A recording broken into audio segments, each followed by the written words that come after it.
morning, boys and girls. Happy Thursday. Happy School Spirit Day. As you can see, I have Neville here. Say hi, Neville. He's purring. That's his way of saying hi. So, I hope you're doing well. I did get to the store today and got seeds to kind of try to, beans to try with our science thing. I'm going to see how that goes. I didn't get the normal stuff I usually get, but I'll get into that when we get there.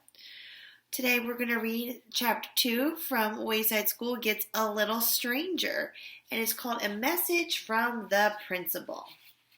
Oh, look at this. Where is he? I don't know. I kind of like to be there right now, the beach, someplace warm. All right, here we go. Just chilling. Damien hurried up the stairs. He couldn't wait to see Mrs. Jules, his favorite teacher in the whole wide world.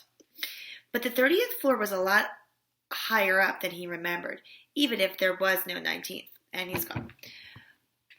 By the time he got there, his legs hurt, his side ached, and he had a blister on the back of his ankle where it rubbed against his sneaker.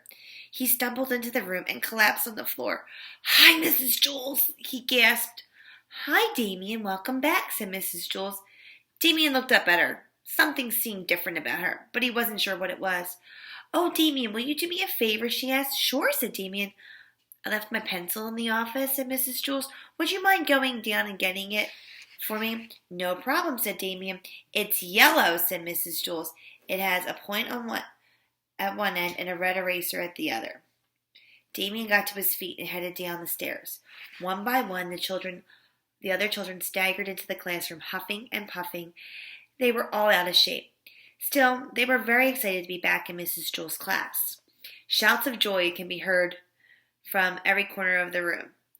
Mrs. Jules held up 2 fingers, like her quiet signal. All the children became quiet. Joy stopped shouting. Oh, Joy. Mrs. Jules told the children to sit at their old desks. "So did anyone learn anything at your other schools?" she asked. Mac raised his hand. "Ooh, ooh, ooh," he grunted. "Yes, Mac," said Mrs. Jules. "Civilization," declared Mac. "What about civilization?" asked Mrs. Jules. "We learned it," said Mac.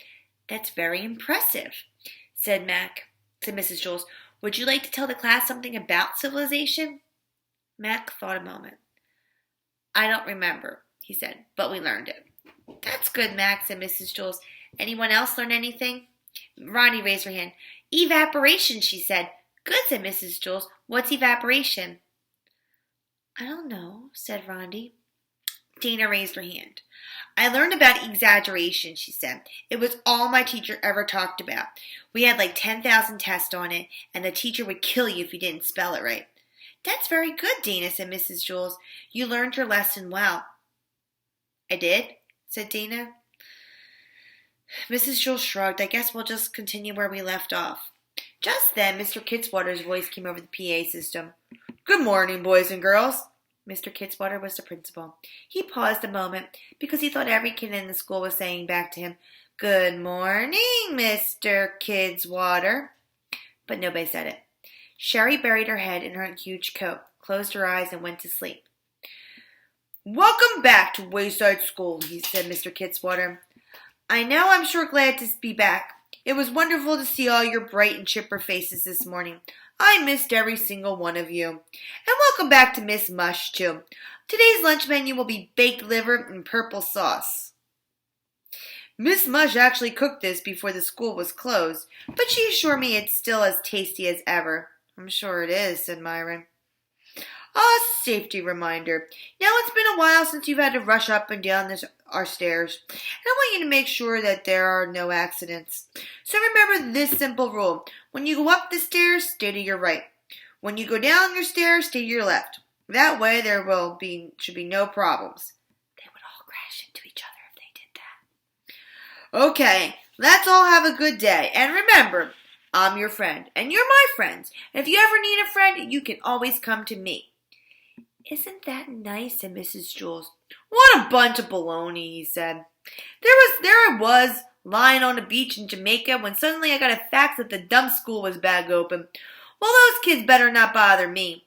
My friends, what a joke. Like I would really want to be friends with those little snot-nosed. What? Don't tell me to shut up. You shut up. What's on? You mean they're hearing what I'm saying right now? Well, how do you turn it off? What button? I don't see a red button. There is no red button. Oh, here it. You found the button. Okay, so, I love Wayside School. So in a little bit, I'll be posting a video about some scenes, okay? And I have a little surprise to throw in there as well, something that came yesterday in the mail. And yeah, I'll be back real soon. So, see you soon.